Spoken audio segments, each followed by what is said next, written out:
Oke, tema firman Tuhan hari ini, gue kasih judul, bukan tema, sorry. Temanya tetap Jesus the Jealous God. Tapi judul sharing firman Tuhan hari ini, gue kasih judul Kuasa Perkataan. Kuasa Perkataan. Kita lihat dari firman Tuhan dari Yudas ayat 9. Kita lihat Yudas ayat 9. Kenapa langsung ayat? Karena Yudas cuma hanya ada satu pasal. Gitu. Makanya langsung Yudas ayat 9 gitu. Demikian firman Tuhan. Tetapi penghulu malaikat Mikael atau Michael ketika dalam suatu perselisihan bertengkar dengan iblis mengenai mayat Musa, tidak berani menghakimi iblis itu dengan kata-kata hujatan. Tetapi berkata, kiranya Tuhan menghardik engkau. Kita kalau lihat kisah ini dari perjanjian lama nggak bakal ketemu nih. Cerita tentang ini, tapi kok Yudas bisa dapat? Nggak ada kisahnya. Ada yang bilang kisah ini terjadi ketika zaman Nabi Daniel. Ada yang bilang kayak gitu. Tapi nggak tahu. Tapi ada juga yang menduga kisah ini diambil oleh Yudas dari kitab Henokh. Ada yang bilang kayak gitu. Ya apapun itulah ya. Pokoknya kita nggak akan menemui kisah ini dengan sedetail ini dari perjanjian lama. Tapi ada kejadian ini sampai ditulis dan dimasukkan dalam kitab kanon, berarti ini sesuatu yang benar terjadi dong. Dan kita meyakini itu terjadi gitu. Nah, Mikael adalah salah satu dari 3 malaikat utama menurut iman Kristen. Satu dari 3 malaikat utama yang mana dia bertugas atau bertanggung jawab menjadi panglima perang. Jadi panglima perang ini Mikael.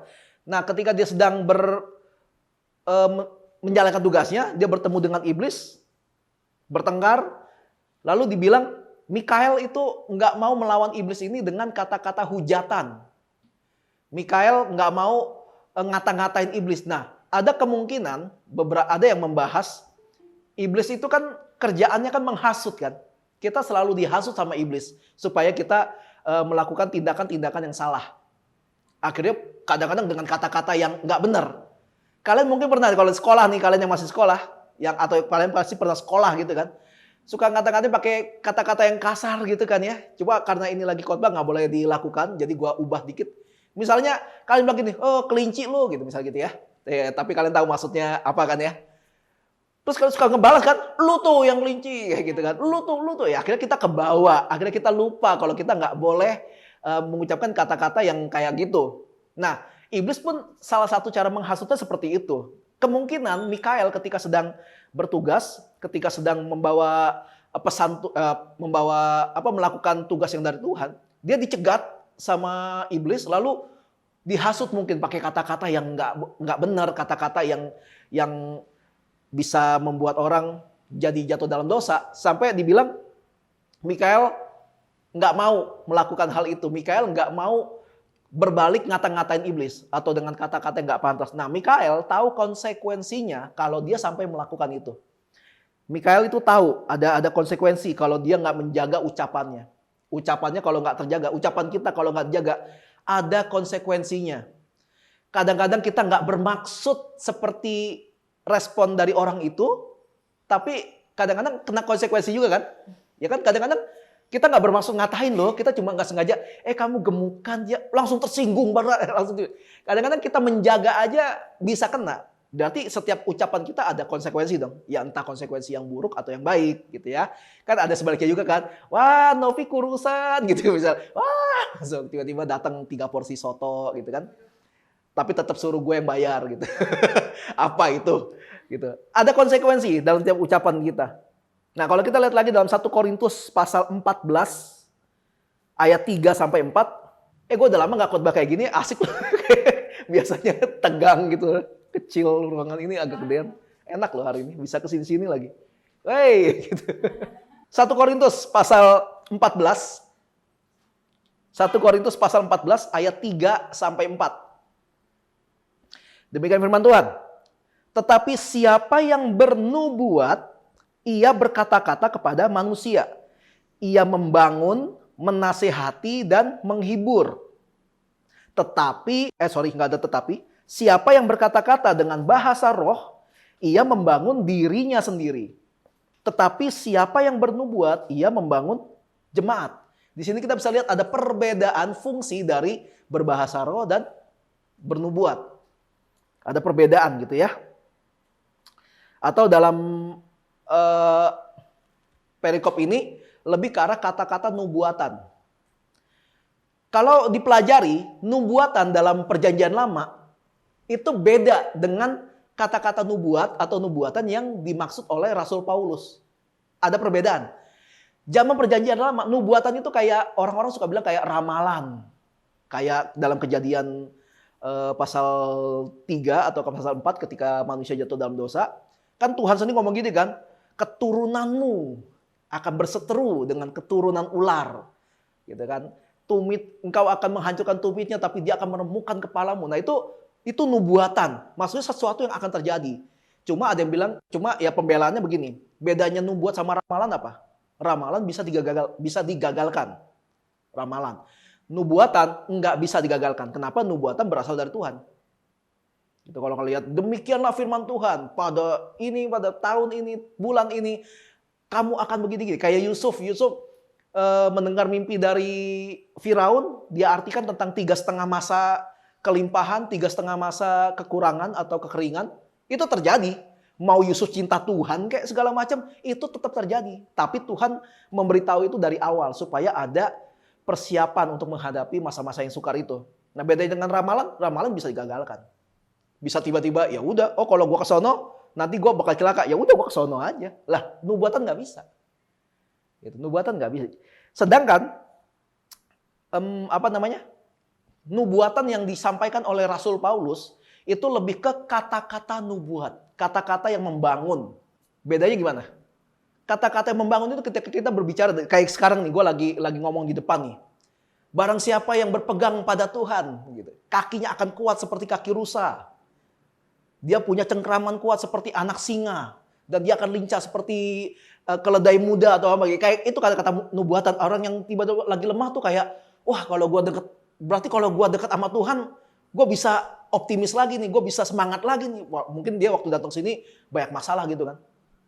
Nggak ada masalahnya, dia cari masalah biasanya gitu. Pokoknya ada masalah banyak. Tapi ketika di gereja dengar kata-kata seperti itu gitu kan. Orang yang bersandar pada Tuhan, dia seperti pohon yang ditanam di tepi aliran air. Selalu subur. Dan dia selalu berbuah pada musimnya. Kayak gitu, itu kata-kata nubuat. Makanya kenapa setiap kali kita mendoakan orang, kita lagi berdoa, yuk kita bikin doa kelompok, saling mendoakan. Ada baiknya kita ingat ayat, waduh gue pernah baca ayat ini, gue pengen berdoa pakai ayat ini buat si ini gitu. Lu bacain tuh ayat ini. Berbahagialah kamu yang membawa damai karena kamu akan dianggap seperti anak-anak Tuhan gitu, atau pemilik surga gitu. Itu kata-kata nubuat. Gitu. Jadi makanya kenapa kata-kata nubuat itu penting banget dalam sebuah persekutuan. Karena orang yang dengar ngerti. Kalau lu ibadah dari awal sampai akhir bahasa roh terus, ya nguap. Ya lu pernah nggak sih ada yang pakai bahasa roh gitu depan lu terus tiba-tiba ada yang ngerti, amin gitu. Dia ngerti gitu. Dia ngerti. Sedangkan Alkitab bilang nubuat itu untuk bahasa roh itu untuk membangun diri sendiri. Kalau kalian baca lagi di 1 Korintus pasal 12 dikasih tahu syaratnya. Kalaupun ada yang mau pakai bahasa roh di sini dalam sebuah ibadah, harus ada orang yang punya karunia untuk menafsirkan. Nah, tapi yang paling penting adalah kata-kata nubuat karena berguna gitu, berguna banget buat banyak orang. Makanya buat Nei kalau jadi WL belajar tentang, waduh, gue pengen nih di bagian jeda yang ini, di bagian yang ini, gue pengen selipin ayat ini gitu. Itu bisa dipakai gitu. Dan makanya kenapa kita berdoa, tapi juga jangan pasif, jangan berdoa doang. Nanti juga Roh Kudus kasih bisikan-bisikan. Ya, Roh Kudus bukan penggemar acara mistis. Tetap harus baca Alkitab, tetap harus baca firman Tuhan. Kalian doa pribadi, bangun hubungan sama Tuhan. Lama-lama apa yang kalian baca, walaupun ketika kalian waktu selesai baca, tadi apaan ya?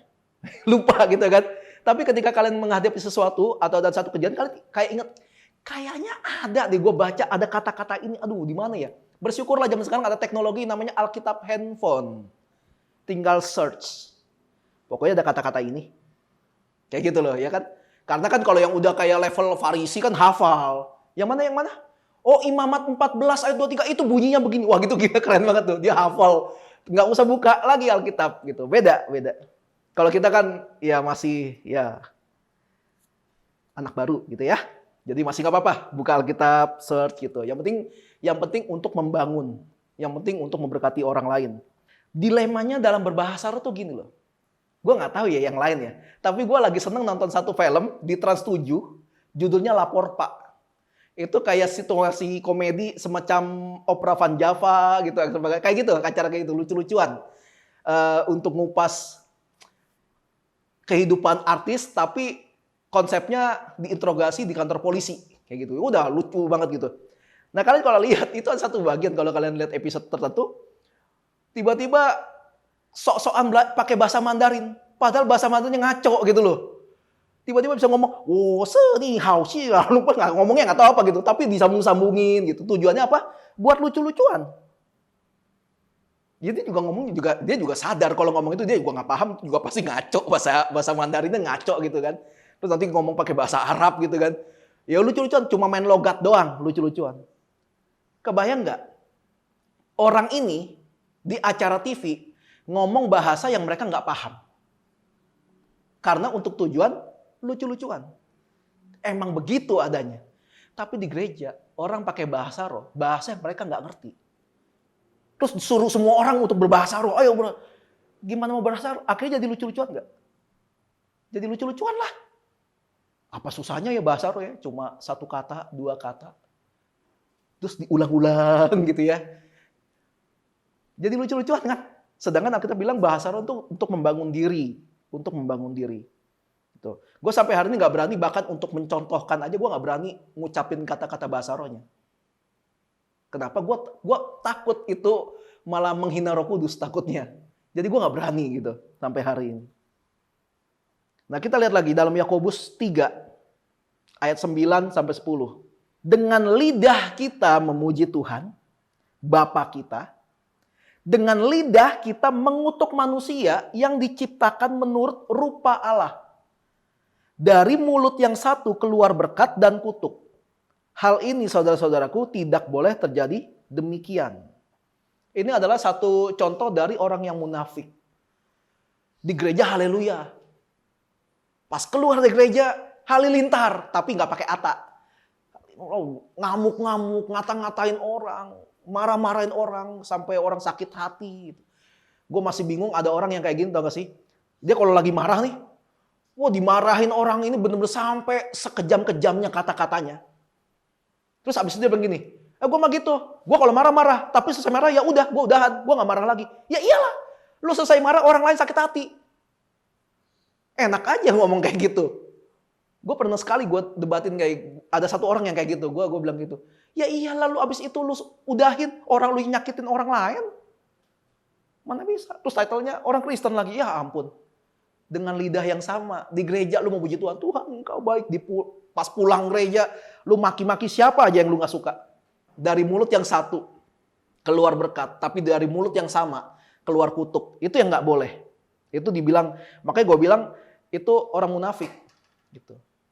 Lu kudusnya bersyarat. Kudusnya di tempat ketika semua orang kudus. Gitu. Gereja kan harus kudus ya.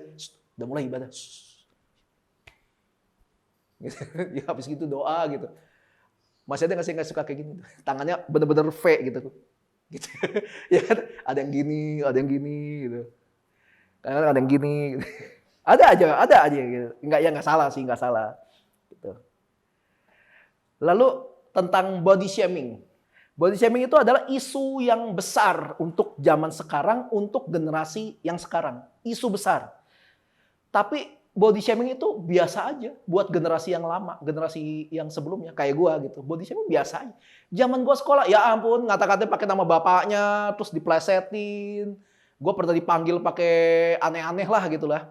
Gua pernah dipanggil racun, gua pernah dipanggil apalah banyak gitu. Dikata-katain, tapi nggak tersinggung karena kita tahu, ya udah, karena dia sendiri kita balikin dan dia juga nggak tersinggung. Zaman gua. Tapi zaman sekarang, anak-anak generasi Z atau anak-anak yang lagi baru mulai terbangun nih generasi Alpha, body shaming itu masalah besar. Penerimaannya itu nggak sekuat zaman gua. Nah, gua ngomong gini karena gini loh. Kita sebagai anak Tuhan, apalagi kalau misalkan kayak gua posisinya sebagai pemimpin, Gue nggak boleh nggak mau tahu soal ginian. Gue nggak bisa menstandarkan, loh gue aja gitu biasa aja kali.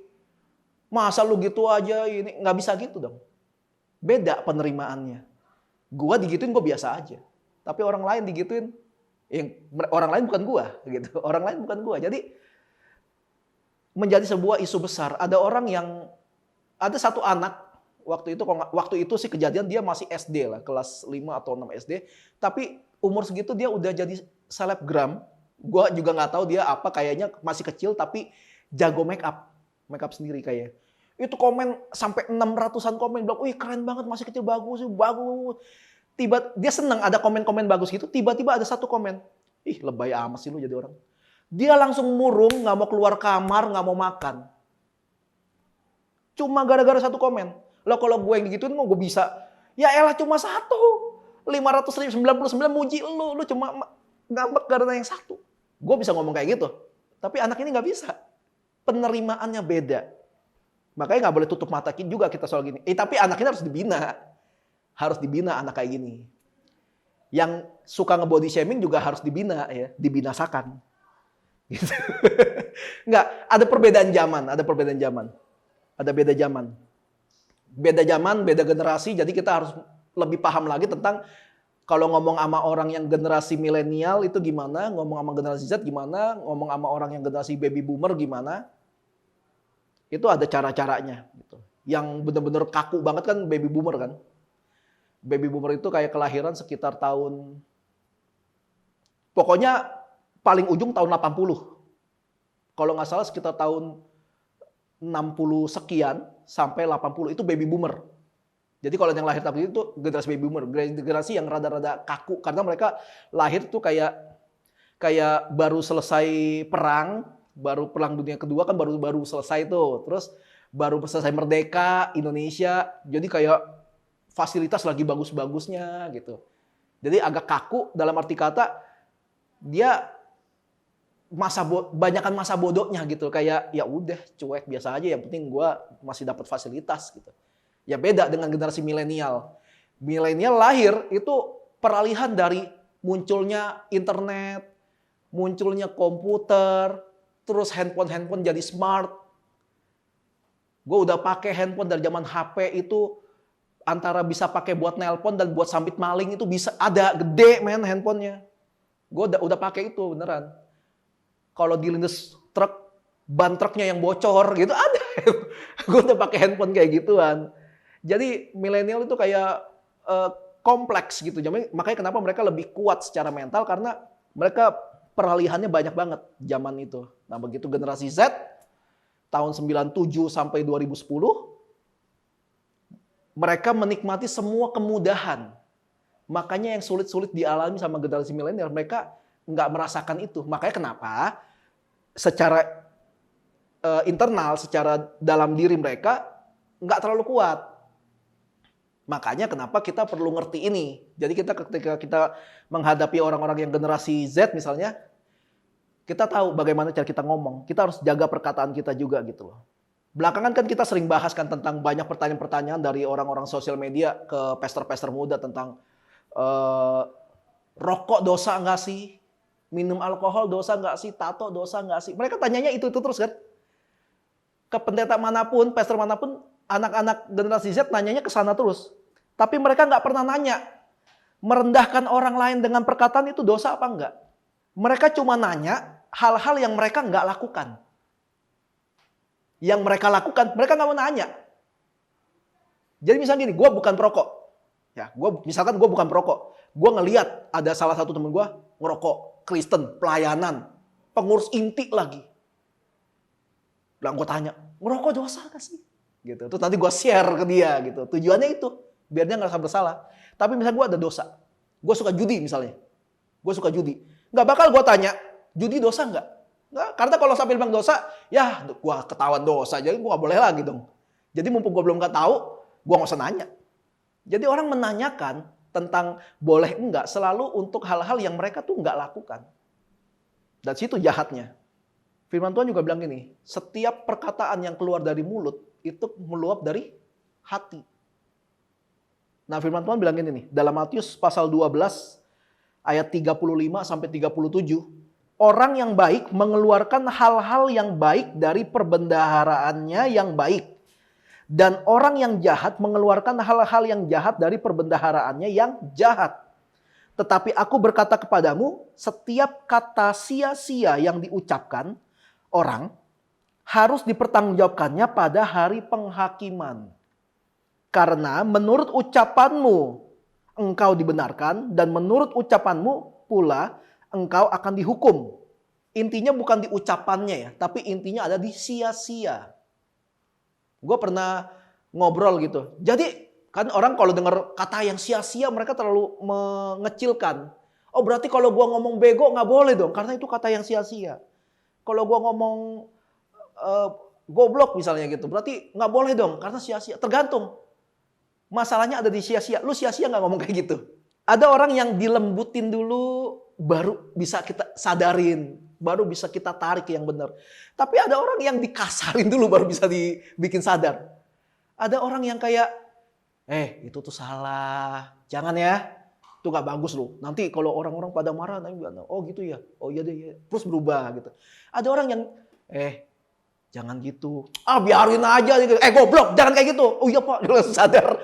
Jadi kata-kata yang kayak goblok yang tadi tuh nggak sia-sia dong. Karena berhasil membuat orang ini sadar gitu kan. Jadi masalahnya di situ. Jadi kita harus tahu sedang berbicara sama siapa. Makanya butuh hikmat ketika kita sedang berbicara. Kita nggak bisa menyamakan ketika kita berbicara dengan siapa. Kita samain semuanya perlakuannya. Gua ngomong sama Marwan, gua samain. Sama Marwan juga biar baik-baik aja. Terus gua ngomong sama Ane dengan cara yang sama. Belum tentu bisa. Belum tentu. Sama kalau gua balik. Gua mau ngomong sama Ane. Terus cara gue ngomong sama Ane, gue bawa ke Marwan. Jadi aneh dia ngelihatnya. Gimana? Perasaan aneh. Kayak gitu kan. Makanya kita harus tahu dengan siapa kita berbicara. Gitu. Gue punya prinsip gini. Sedekat-dekatnya gue hubungan gue sama seseorang. Sedekat-dekatnya. Bener-bener deket banget. Tapi kalau dia jauh lebih tua dari gue. Minimal beda 5 tahun. Gue tetap naruh hormat. Gue ada bercandaan yang gak bakalan gue kasih ke dia. Karena gue harus menghormati dia, walaupun gue deket banget. Itu prinsip gue. Dia mau kayak gimana kayak nggak bakalan. Bercandaan yang sama seumuran, nggak bakalan gue pakein ke dia. Karena kalau enggak, gue nggak bisa belajar tentang menghormati orang. Karena kan walaupun dekat, tapi ada etika. Apalagi kita orang Timur, orang Indonesia gitu kan. Apalagi ya orang Indonesia yang punya sopan santun tinggi segala macam. Kita nggak ngerti attitude, gila. Kamu manggil orang yang beda umur sama kalian 10 tahun manggilnya dengan bro gitu. Ya itu bukan jati diri orang Indonesia. Jati diri orang Indonesia tuh ya tergantung kalian orang apa. Kalau keturunan Tionghoa manggil ko atau ci. Orang Jawa bisa manggil mas atau mbak. Orang Sunda bisa manggil aa atau teteh. Itu Indonesia. Kalau lu manggilnya bro. Itu kan identitas orang lain. Dari negara lain. Itu gua. Kalau gue punya anak, gue akan didik seperti itu. Jangan lupa, lu orang apa? Lu orang Indonesia. Selain karena perbuatan, nanti pada masa penghakiman, kita akan dihakimi menurut perkataan. Itu Alkitab bilang gitu. Jadi, nggak berlaku tuh yang kayak, dia mah mulutnya emang begitu, tapi hatinya baik. Bohong. Apa yang keluar dari mulut, itu dari hati. Nggak ada orang yang, dia mah baik orangnya, tapi tiap kali ngomong, kasar minta ampun. Merendahkan orang lain itu. Tahu nggak sih ada orang-orang yang misalkan orang ini cukup berada gitu, punya uang banyak. Dia mah gampang kayak, lagi bokeh, nih buat lo duit. Misalnya gitu kan. Nih. Kesannya baik kan? Tapi suatu hari nanti ketika dia minta tolong lu nggak mau, lu bilang, lu gitu amat gila, udah gue kasih duit mah, minta tolong gitu aja nggak bisa gitu. Ada yang kayak gitu kan? Bersyarat soalnya. Jadi orang baik atau nggak baik bukan ditentukan dari dia sering ngasih apa. Balik lagi dengan apa yang kita lihat, whole package-nya gitu. Satu dirinya ini kayak apa. Karena menurut kalau cuma kita berbuat baik aja, tapi nggak mau jaga perkataan, nggak bisa. Ada orang yang kalau dijahatin dengan fisik, dia bisa terima. Tapi dijahati dengan perkataan, dia nggak bisa terima. Ada orang yang kupingnya lemah, tapi fisiknya kuat. Ada orang yang kupingnya kuat, fisiknya lemah. Ada, kayak gitu kan. Ini kurus, krempeng, tapi kupingnya tebel aja gitu. Katain aja gue semua lu. Ya gue gak kayak gitu. Pernah gak sih dipanggil, woi anjing gitu. Pernah kayak? Siapa yang pernah tersinggung dipanggil anjing? Ya pasti semua tersinggung pakai anjing ya. Maksudnya gini, ada yang sampai ngajak berantem nggak gitu kayak. Kalau gue pribadi, dulu gue pernah dipanggil dengan sebutan apalah, pokoknya dari karakter film yang kayaknya hancur banget gitu. Gue nggak ladenin, jadi dipanggil-panggil pakai karakter kayak gitu. Gue lupa apa gitu, gue lupa gitu.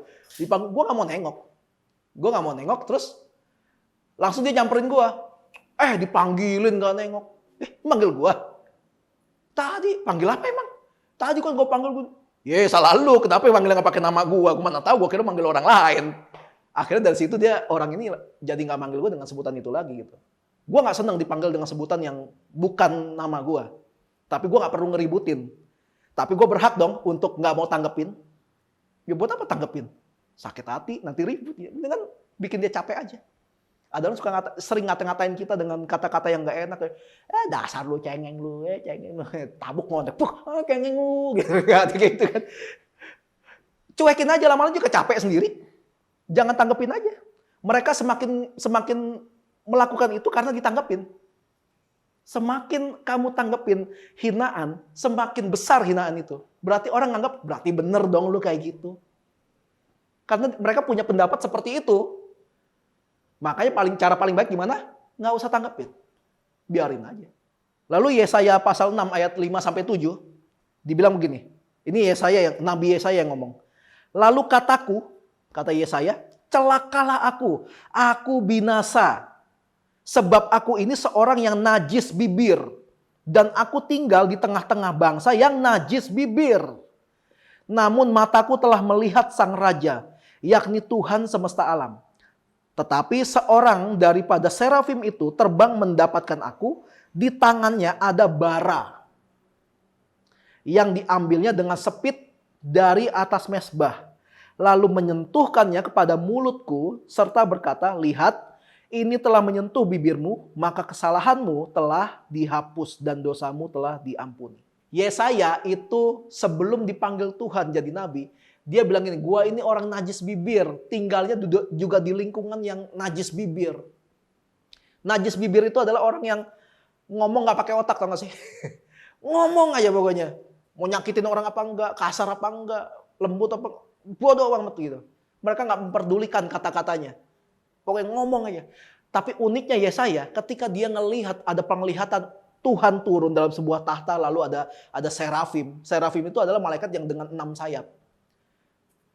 Itu langsung lihat, dia langsung sadar, mateng gue. Mateng gue. Aduh, ya. Gue najis gitu. Gue najis dan gue tinggal di kalangan orang najis. Tapi dari firman Tuhan ini kita bisa lihat, dosa karena lidah itu bisa diampuni dengan pengakuan dan pertobatan. Kita nggak bisa bertobat kalau setiap kali kita kena dengan firman Tuhan atau dengan teguran yang mengarah pada dosa kita, terus kita membela diri. Enggak, masa sih segitu doang gitu. Kita nggak bakal pernah dibenerin, kita nggak bakal pernah diampuni dosanya kalau kita nggak pernah mau ngaku. Sama kayak orang sakit, sama kayak vaksin.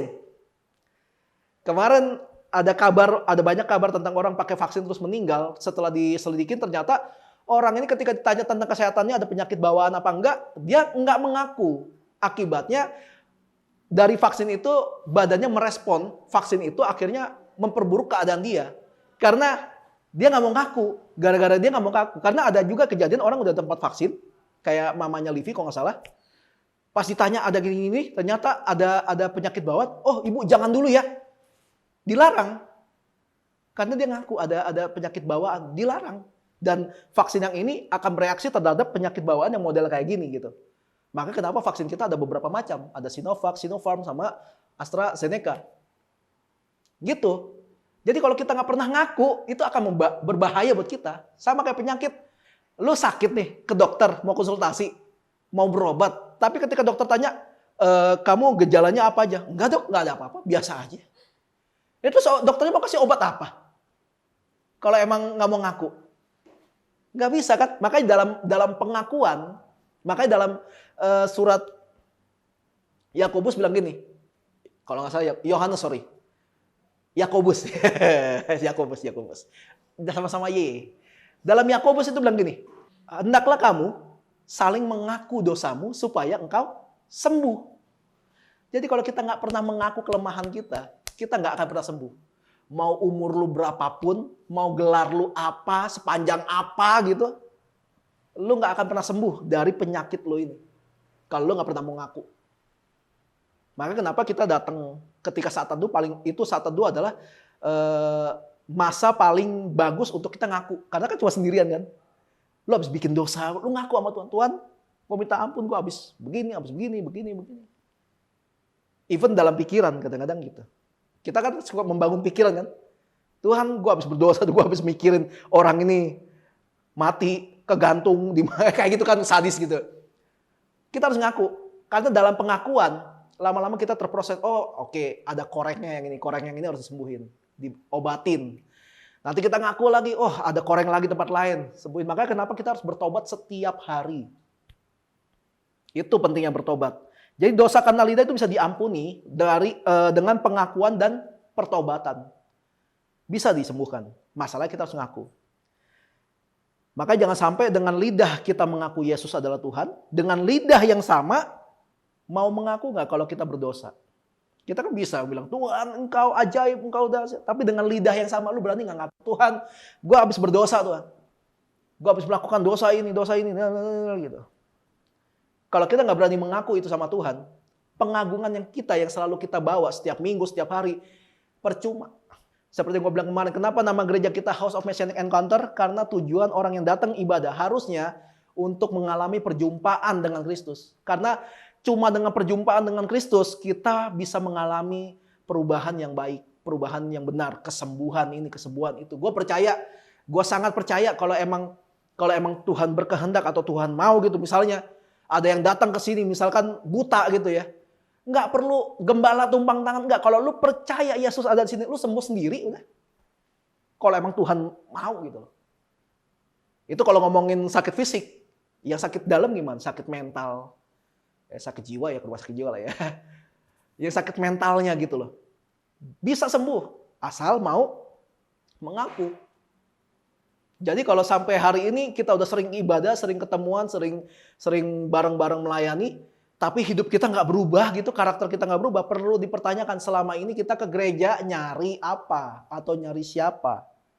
Mengucapkan kata-kata yang baik itu bisa dilatih. Mengucapin kata-kata yang baik itu bisa dilatih. Mulai dari keputusan untuk merubah kebiasaan berkata-kata jelek. Kalian pernah lihat gue pernah kepentok atau megang batu jatuh gitu, pernah lihat kan? Tapi sekalipun kapan pernah keluar dari mulut gue kata-kata apalah gitu. Palingan cuma watah, ya gitu doang kan. Tapi ada orang yang gampang banget, padahal nggak ada hubungannya gitu ya. Tiba-tiba kakinya kepentok, nggak ada yang salah sendiri gitu. Terus doginya dibawa-bawa, ya kan? Tok gitu ya, dia panggil gitu kan. Ada yang kayak gitu kan? Itu bisa dilatih. Dan itu gue ngelatih setiap kali. Tahan mulut, gak boleh ngomong. Ya, akhirnya terbiasa sekarang. Ada ungkapan begini. Pemenang itu tertawa belakangan. Pemenang itu tertawa belakangan. Kalau perlombaan segala macam tuh ada yang udah jauh terus dia ketawa. Mampus lu, gue kalah. Tiba-tiba dia kesandung, jatuh. Dibalap. Baru pas dia udah menang dia yang ketawa. Rasain kayak gitu. Pemenang itu, jadi sebelum menang jangan ketawa dulu. Jadi pemenang tertawa belakangan. Berapa banyak orang yang puas kalau lawan bicaranya itu kalah, ngadu debat sama dia atau ngadu ngomong sama dia. Dia puas ketika dia ngomongin orang sampai ngerendahin dia, akhirnya orang ini kabur atau enggak pergi atau enggak diam gara-gara dia berhasil merendahkan orang ini pakai kata-kata. Berapa banyak orang yang puas kayak gitu. Kan tuh lawan sih gua lo, belum tahu gua. Tapi dia menang dengan cara merendahkan orang lain. Debat kusir, argumen yang enggak jelas dengan satu tujuan hanya untuk saling menjatuhkan. Ada orang yang puas dengan gituan kan? Debat enggak jelas gitu. Apa sih? Buat apa sih? Ada peribahasa bilang gini, menang jadi arang, kalah jadi abu. Artinya mau menang mau kalah, hasilnya jelek. Mau menang mau kalah sama aja, sama jelek hasilnya. Tapi kalau orang bijak itu pasti paham kapan mesti bersuara, kapan mesti diam. Kapan mesti berdebat, kapan mesti ngediemin. Orang bijak pasti paham itu, harusnya. Enggak semua tantangan untuk ngadu bacot itu harus kita hadapin. Apalagi kalau kita tahu kita sedang berhadapan dengan orang yang labil emosinya. Yang dia nggak ada tujuan buat ngajak ngadu debat gitu. Nggak ada tujuan, hanya untuk ya rame aja gitu. Ada kalanya kita nggak perlu ngadu itulah. Setelah dengar firman Tuhan hari ini, mungkin aja ada yang dapat gitu, ada yang poinnya. Tapi gini, jangan sampai jadi sok bijak. Ditanya apa diem. Karena mau jadi orang bijak kan? Kan tadi Covid dibilang kan orang bijak itu paham mesti kapan diem, kapan bersuara. Terus tanya apa diem. Ada pertanyaan? Tuh kan sok bijak kan? Jangan jadi sok bijak gitu. Ditanya apa diem, ditanya apa diem. Padahal lagi diminta pertanggungjawaban. Jangan sampai kayak gitu. Kita semua mau menyenangkan Tuhan kan? Harusnya kan? Harusnya sih ya. Kita semua menyenangkan Tuhan kan? Kenapa nggak dimulai dari perkataan yang baik? Kita mulai bangun cara ngomong yang benar. Cara berbicara yang baik. Gue sampai hari ini masih belajar sih. Gue udah mulai kurangin semua kata-kata yang janganlah, udahlah, jangan gini lagi lah, udahlah gitu. Gue sampai hari ini mungkin udah setahun gue belajar untuk ya kalau nggak perlu ngomong udah nggak usah lah. Gitu. Makanya gue nggak tahu pada sadar apa enggak ada banyak banget kata-kata gue yang mungkin udah lama nggak terdengar gitu. Gue nggak tahu ada yang sadar apa enggak. Tapi emang gue sengaja, gue lagi ngelatih emang. Gue lagi sedang melatih banget.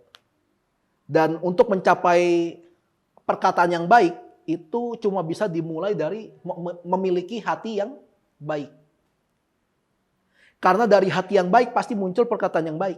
Begitu juga sebaliknya. Kalau hati lu jahat, hati lu buruk, perkataan yang keluar dari mulut lu akan jahat juga. Makanya orang bisa dinilai baik apa jahat, gampang denger aja kata-katanya. Bagaimana cara dia ngomong, bagaimana cara dia berinteraksi. Itu kelihatan. Hati yang baik akan menciptakan perkataan yang baik. Perkataan yang baik menciptakan kondisi yang baik. Kondisi yang baik menciptakan hidup yang baik. Hidup yang baik menciptakan generasi yang baik. Yang setuju katakan amin.